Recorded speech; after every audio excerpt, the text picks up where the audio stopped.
Wingy Boxing, IFL TV, in association with MTK Global.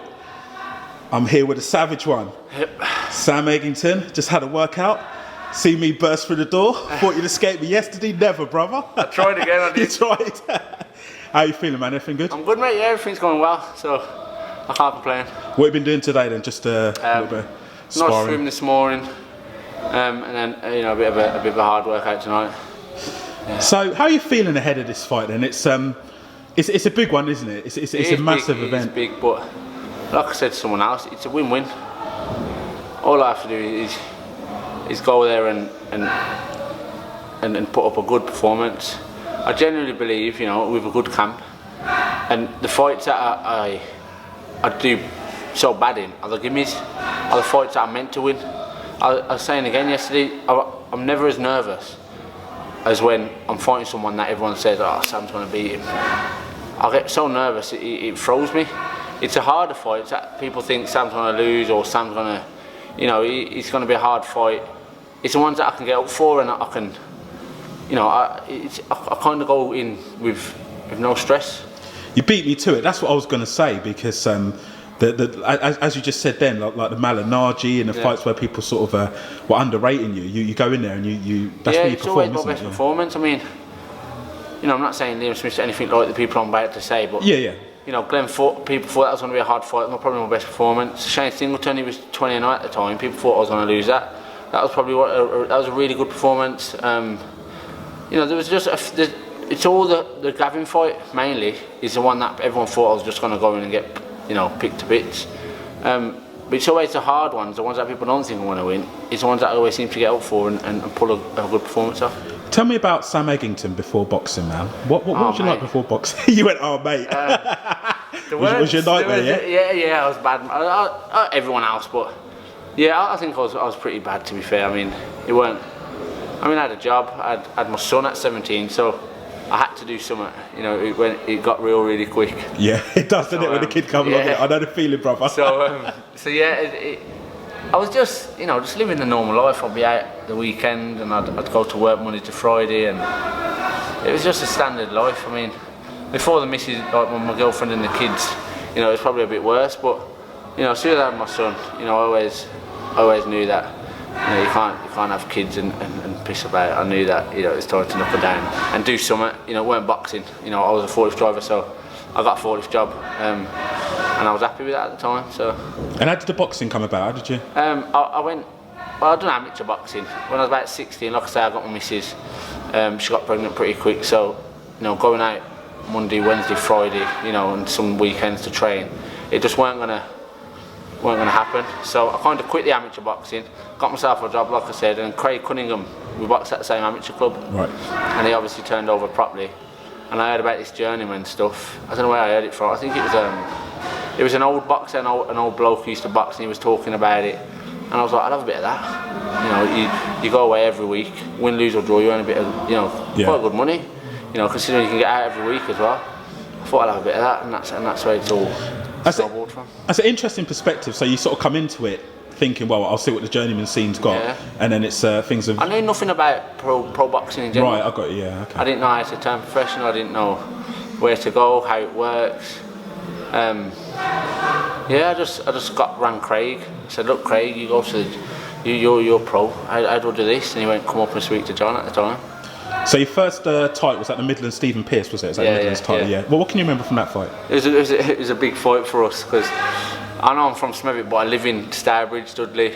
Right. Pearce is from Stourbridge. He always brought a lot of fans. You could see that first prize fight, there were stacks of them. So I think it come about. We both lost in the prize fight, and straight after the prize fight, he got a Midlands title fight, and I just had a little fight, and it come up and they asked, because John and Errol work so close together, and they asked, and we were jumped at it, and it was a mad night, because it was so compact, the place we boxed in for a 10-round title fight. It was unbelievable. And I think I sold about 44 tickets at the time. Yeah. You see the smile on your face. You enjoyed that one, didn't you? It was good, man. I remember it. I remember going home and just laying about on the bed and thinking, she's mad. Yeah. She's mad. And Denton for Sale, that was a big win, wasn't it? Yeah, that was like a breakout, I suppose. Yeah. Yeah, that's where you really come onto a lot of people's attention. That was another one. No one thought I was going to win. Yeah. I'd sparred Denton for Sale before that, and he dropped me twice. inspiring, and it's a fight that no one thought I was going to win. I remember his trainer at the time thanking me for taking the fight, like I'd done them a favour. But yeah, it was a big win. It all changed from there on, really. Yeah. How would you describe your style? Because when when you had the skeet loss, a lot of people instantly put that down to anyone who can box and move can beat Eggington. But then obviously we saw what happened with Mwakinyo. So how would you describe your style? It depends how I turn up on the night. I'm not a fancy boxer. I'm never going to say that. I can box a bit. My jab's pretty good. That I don't use very often. But like I said, I do. It is all or nothing a lot of the time. And that's my own fault, really. I suppose it's inbred. It's all or nothing. If I'm losing 11 out of 12 rounds, I will go all out in the 12th. I'm not going to try and survive, sort of thing. So I do what I can. I stick to the game plan as much as I'm told. But if I ever think it's just running away, it sort of just goes down to who's got more in the tank. Talk to me about the Gavin fight and the build up to that. That was a big fight, wasn't it? And did you say people were already underestimating you going into that one? I genuinely thought, I didn't really want that fight. The first time it got called up, and they gave it me, and I was like, we've got to take it. It's a big fight, no doubt. But I genuinely thought, when he pulled out, I thought, we won't go back there. It's not something I want to do, live on TV, and pick me about a bit. But when it come back up, I was a bit more mature, and I'd lost, and I'd come back, and I thought, what, maybe I have got this in the tank. I think I could beat him. And with what he was doing, it was just changing trainers at the time and so on. And I thought, so we had the fight, and there was a lot of to and fro between camps because obviously we're both in Birmingham. It got a bit personal at times. But John done me a favour with that. He took it all on the chin. John did. John Pegg took it all on the chin. He was on Twitter. I just stayed out of it, and it all kind of got resolved after. But it was a big fight for Birmingham in general. The arena was generally split in half. It was an exciting night. What did it? Talk me through the stop at the body shot, because you was putting it on him. Did you see Gavin wilt a little bit? Like I said, I've sparred Gavin a lot. Like I say, you just said I won the PS fight. Before the PS fight, we trained a lot at Gavin's gym. Right. Okay. We was up there a lot. We'd spar with him, and it was quite early on. And this is what was happening in the press conference. He was saying how he used to beat me up in sparring, and he did win most of the spars. But I knew that there was nothing he threw that made me think, I don't want to get hit by one of them again. Right, so at the time, I was probably going to get outpointed. I probably knew I was going to be losing on points.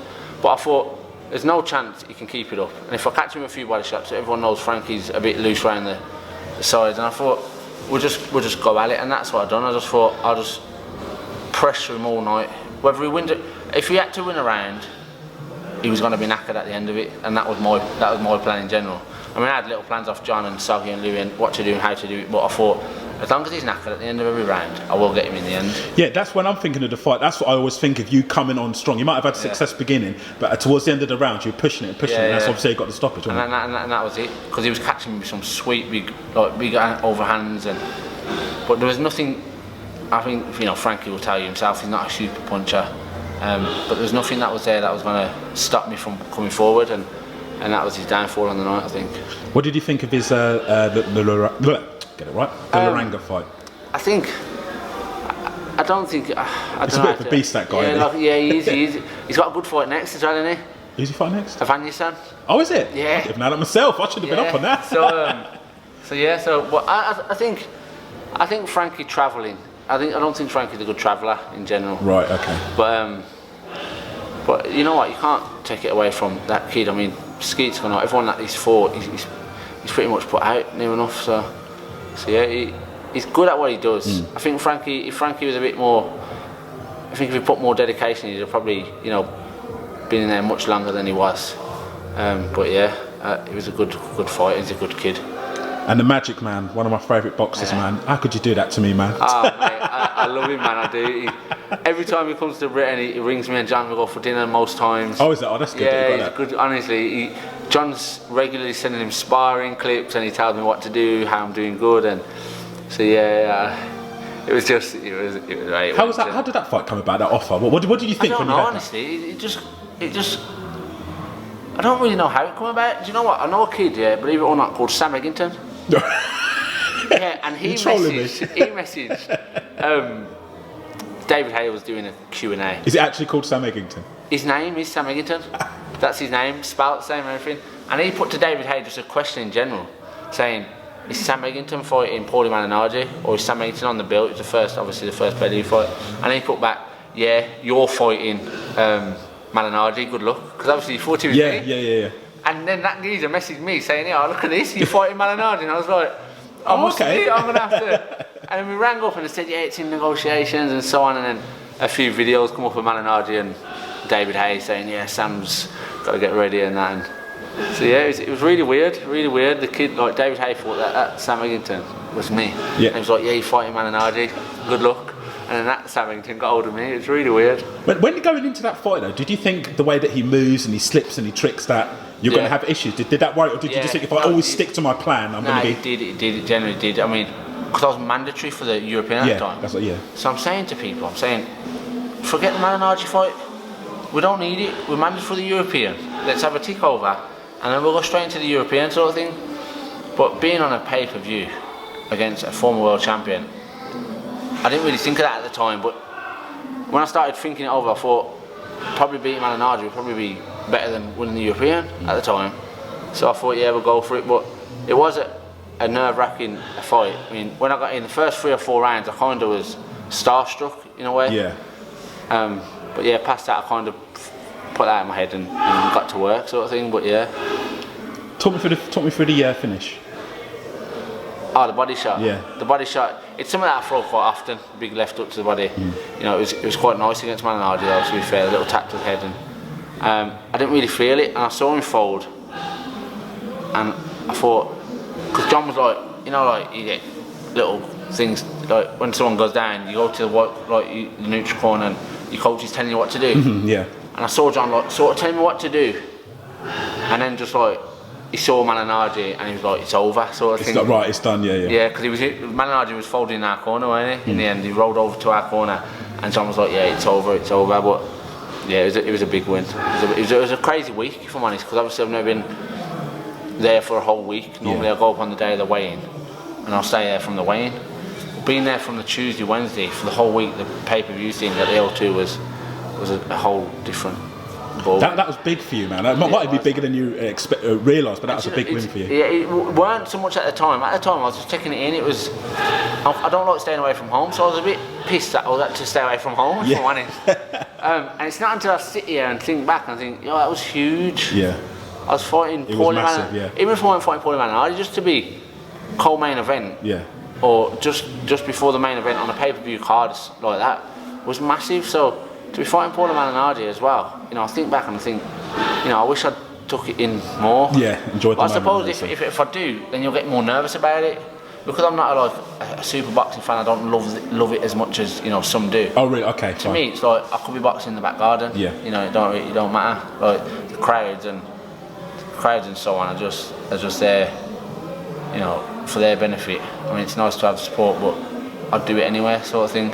Because you're quite chilled out. So when you get in the ring, are you one of those boxers where they say a switch flicks, or do you just? So. I mean, I never dislike anyone. Right. Okay. When I get in the ring, I mean, me and Frankie went at it, before the fight, but I never dislike anyone getting into the ring. I mean, it's just honestly, mate, I can't. It's not your nature, is it? It's just a general job. It's a job, and that's the way I see it. And the European fight, Mamone, what went wrong in that one? I done the weight wrong, mate, heavily. The weight? The weight, yeah. I done it wrong big time. We was losing too much weight, way too late, and it just folded me in the end. I mean, there were shots that he was hitting me with that generally wouldn't hurt normally, and there was only to the body, and there was I was thinking, these are hurting and they shouldn't really, but it was the way I dragged the weight off during the end of camp. So behind the scenes, everybody was expecting the Brandon Rios fight to happen. Sorry, brother, I've got to do it. Oh, mate. I've got to do it. And then the Mwakinyo. What? Okay. Sometimes it happens in boxing, doesn't it? Was it a case of it's just an unexpected fighter, an unexpected approach, or? I don't know. I mean, I think there was a few. Like I said yesterday, there was a few things in camp that maybe that happened, and maybe we shouldn't have fought. But again, hindsight's a good thing. But I'm not going to bring up any excuses because the fact is I've got a choice to get in the ring on the night. I chose to get in there.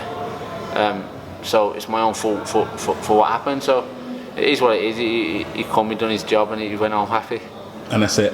Is that how you look at it? That's done. Move on. You don't go back and dwell on it. Did you look at tapes or what I done wrong, or just move on? I know what I done wrong. I got hit about 400 times in about 30 seconds. Was it the power? Was he hard? I mean, he hit quite hard, but I mean, at the time, I genuinely didn't think I was that badly hurt. I mean, I walked to the corner quite good. I mean, I knew what happened. The ref was there. I asked the ref why he stopped it, obviously, but when you watch it back, you see the punches that he was landing with. And I was trying to block the punches, but he was just catching me. There was nothing I could do. He was catching me. So yeah, it is what it is. You win some, you lose some. So Liam Smith then, when he was talking at the presser, he was saying stuff like, I respect Sam, but I'm looking to move on. And I was looking at you, and you wasn't agreeing. You was just sort of like as if he was taking it in. Yeah.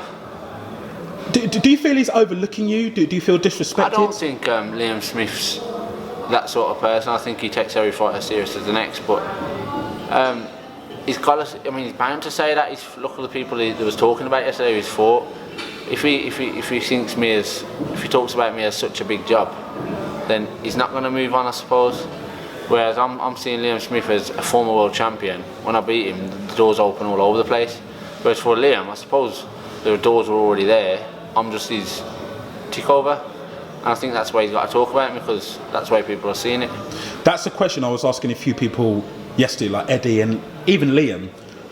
And now I can ask you directly, are you genuinely going to be motivated for this fight? Do you understand what I'm saying? Like, are you at that stage where you really want this now? Do you know what I mean? I think I take every fight as serious as the next. I mean, people are questioning me because of my last fight. Yeah. And you win some, you lose some. No matter how you take it serious, I take the camp.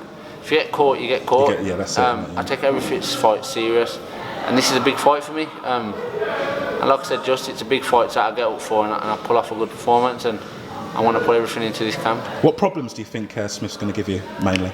Like Liam said yesterday, he's quite cute at what he does. We've sparred rounds, and they've been competitive. But he's cute. He's been up there. The experience he's got is second to none. So I think and I think that's about it. I think the experience. I mean, I've got some experience up to a certain level, but I think his experience, kind of tops it, and I think that's where he'll try and put the pressure on late, or he'll try little things that probably I've never seen before, but things that he's seen, in how high he's got to, being a world champion and then world title fights and so on. But we'll see how it goes. Because in the second Williams fight, he did actually box, didn't he? A lot of people see Liam as going forward, aggressive, punching, but he can flip it and box if needs be. Yeah, so I'm sort of thinking, obviously you're not going to give away game plan, but I'm thinking to myself, if you apply the pressure, what if he backs up? And if I guess you and you've got that all covered. You and John have got that. It is what it is. I mean, we've got a plan for what we think Liam's going to do. And like you say, he has got a nice jab, and he can box. His hands are always up, and his head movement's nice. But we've got to think about. We've got to just practice what we do. As long as we practice what we do and we get what we want to do right through camp and in the fight, we should be fine. And finally, in your eyes, when you get that win, the Brookes fight, that's something you take? If they offered me, yeah, no doubt. I knew you said that. You'd be like, yeah, sure. I knew you'd be like that. Mate, I'm not in any position to turn down big fights. Of course, I understand what you're saying. Even after the Liam Smith fight, I mean, I beat Liam Smith, and people might think we're not going anywhere near Sam. He's just beat Liam Smith. So you got to be in a. And if I lose against Liam Smith, then I'm in no position to turn down fights. So I take every fight. John only has to ring me, and he knows what the answer's going to be. Do you think Brookes is a little bit towards the end of his career, a little bit faded from that last fight, or was that just a one-off bad type of fight? Do you know what? You can't say. I mean, everyone has bad nights. I know that myself. So I don't think anyone can say, he's on the way out, because I don't think so. I mean, his last few fights have been so good that you can't just have one bad fight and everyone start writing you off. I agree. He had one bad night, and to be fair, if he'd have stopped the kid in any round, everyone would probably have said it was too much of an easy fight. Yeah, it would have erased all that bad performance. Yeah, and people would have said it was a great performance. He stopped him in the end, so he won on points quite clearly. Right, Sam, I'll let you go. Good luck in the fight. Can't wait for it. Really looking forward to it. Thanks for speaking to Wingy Boxing, IFL TV. It's cold in here, cold as a mother. And I'll leave you to it. Thanks again, brother. Right, Thank you. Appreciate it.